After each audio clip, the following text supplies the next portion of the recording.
আজকে খুব ইন্টারেস্টিং কিছু টপিক নিয়ে আলোচনা করব। লিপ ইয়ার মানে অধিবর্ষ। আমরা জানি যে 365 দিনে এক বছর হয়, কিন্তু আবার 4 বছর পর পর 366 দিনে এক বছর হয়। তো এটা কেন হয় বা এটা আমরা কিভাবে খুঁজে বের করব যে কোন বছরগুলো লিপ ইয়ার, সেটা আমরা জানব। তারপর আমরা বলি দশক, ডিকেড কত বছরে হয়, এরা কত বছরে হয়, বা সেঞ্চুরি কত বছরে হয়, এই ব্যাপারগুলো আমরা জানব। তা আমরা জানি যে লিপ ইয়ার কিন্তু প্রতি 4 বছর পর পর একবার আসে। তার মানে সাধারণত 365 দিনে এক বছর হলেও প্রতি 4 বছর পর পর 366 দিনে এক বছর হয়। সেই বছরগুলোকে লিপ ইয়ার আমরা বলবো। যে বছরগুলো লেখার পরে 4 দিয়ে যদি ডিভাইড করি তাহলে আমাদের কোনো ভাগশেষ থাকে না, একবারে ভাগটা মিলে যাবে, ভাগশেষ হবে 0। লিপ ইয়ারের বাংলা হচ্ছে অধিবর্ষ।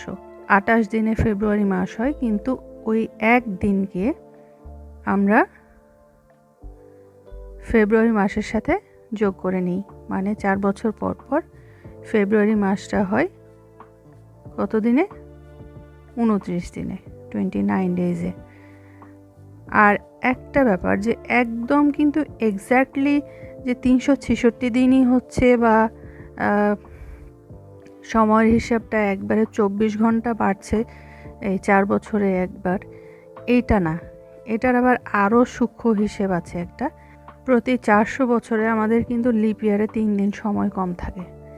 এই জন্য যেই সংখ্যাগুলো, যেই সালগুলোর শেষে এককের ঘরে এবং দশকের ঘরে 0 থাকে, সেই সংখ্যাগুলো 4 দিয়ে বিভাজ্য হলেও কিন্তু লিপ ইয়ার হবে না, যতক্ষণ পর্যন্ত না সংখ্যাগুলো 400 দিয়ে বিভাজ্য হয়।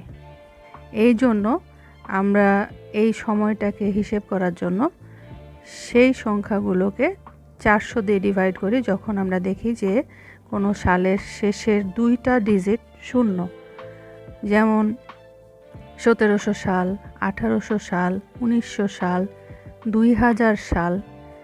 এইগুলো আমরা যদি হিসেব করি তাহলে দেখব 1600 সাল কিন্তু 400 দিয়ে ডিভাইড করা যাবে। 1700 সালের 17 সংখ্যাটাই মনে হচ্ছে 400 দিয়ে ডিভাইড করা যাবে না। তার মানে এটা যদিও বা 4 দিয়ে ডিভাইড করা যায়, 400 দিয়ে যায় না বলে এই সালটা লিপ ইয়ার ছিল না। 1800 সাল অবশ্যই 4 দিয়ে ডিভাইড করা যাবে, 400 দিয়ে যেহেতু ডিভাইড করা যাবে না, শেষে ভাগশেষ থেকে যাবে, তাই এই সংখ্যাটাও লিপ ইয়ার না। 1900 সাল যদি আমরা চিন্তা করি, 4 দিয়ে ডিভাইড করা যাবে, কিন্তু 400 দিয়ে যদি ডিভাইড না করা যায় তাহলে সেই সংখ্যাটা লিপ ইয়ার হবে না। 2000 সাল বোঝাই যাচ্ছে যে এটা 400 দিয়ে ডিভাইড করা যায়, তার মানে এই বছরটা লিপ ইয়ার ছিল।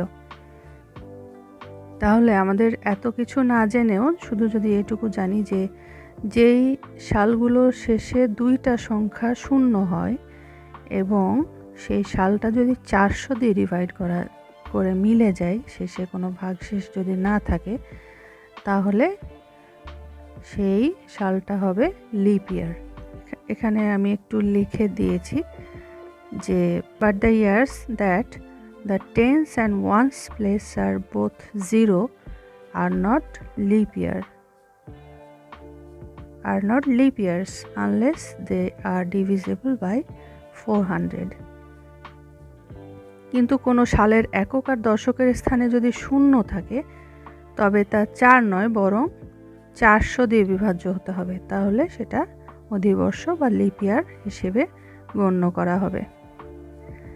আর কিছু সহজ প্রশ্ন, ডিকেড কত বছর? ডিকেড মানে হচ্ছে দশক, দশকের শুরুর অংশটাই তো 10, তাহলে এটা হচ্ছে 10 বছরে এক দশক হয়। A period of 10 consecutive years is a decade।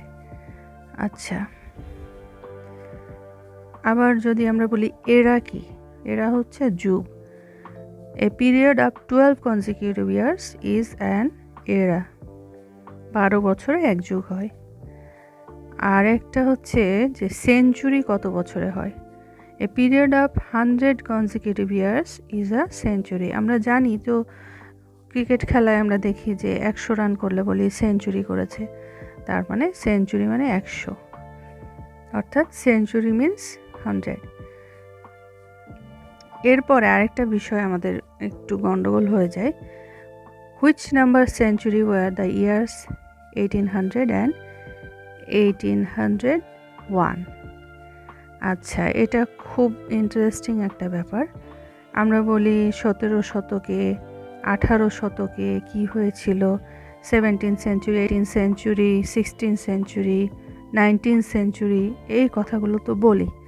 তো ঠিক কোন বছরগুলো 19th সেঞ্চুরি বা কোন বছরগুলো 18th সেঞ্চুরি আমরা কিভাবে বুঝবো? তাহলে একটু আমরা চিন্তা করি।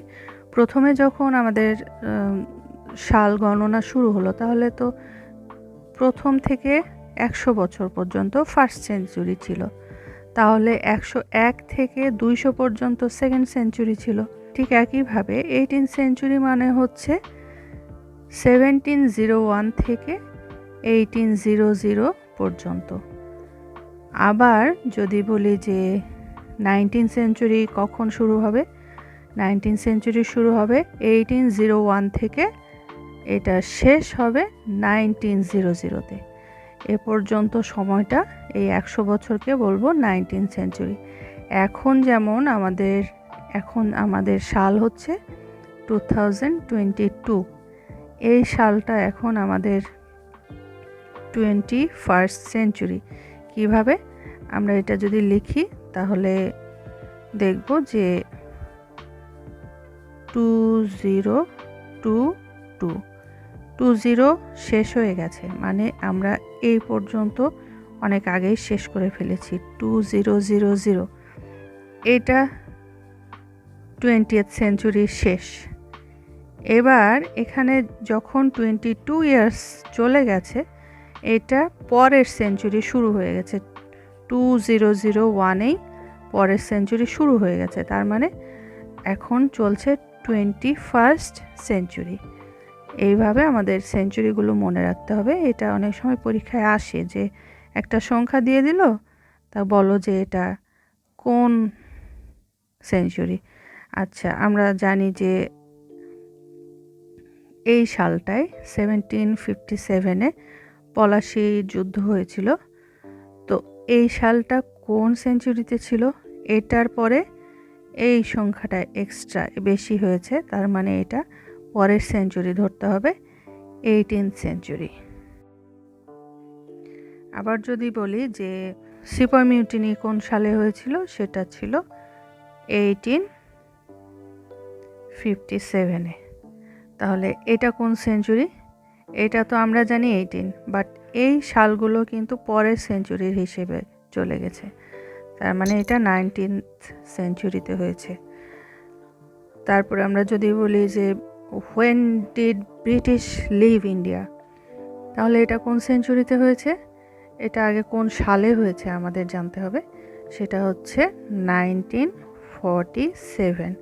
তাহলে 19-এর পরে 47 ইয়ার্স চলে গেছে, তার মানে এটা 20th সেঞ্চুরিতে, আর এখন 21st সেঞ্চুরি। এইভাবে আমাদের কিন্তু সেঞ্চুরির হিসেবটা মনে রাখতে হবে। যদি কোনো সালের শেষ সংখ্যা 00 থাকে, যদি কোনো সালের শেষ সংখ্যাটা 00 দিয়ে শেষ হয়, দিয়ে বলে যে এটা কোন সেঞ্চুরি ছিল, আমরা তো দেখতে পাচ্ছি এটা একদম 2000 round figure, finishing year of 20th century. And এইটার পরে কিন্তু নতুন আরেকটা সেঞ্চুরি শুরু হয়ে গেছে এই সময়ে, 20 এর পরে 01 শুরু হয়ে গেছে, তার মানে এটা 21st সেঞ্চুরির ফার্স্ট ইয়ার। ওকে, এই পর্যন্তই আজকে, পরবর্তীতে আবার দেখা হবে। ভালো থাকবে সবাই, আল্লাহ হাফেজ।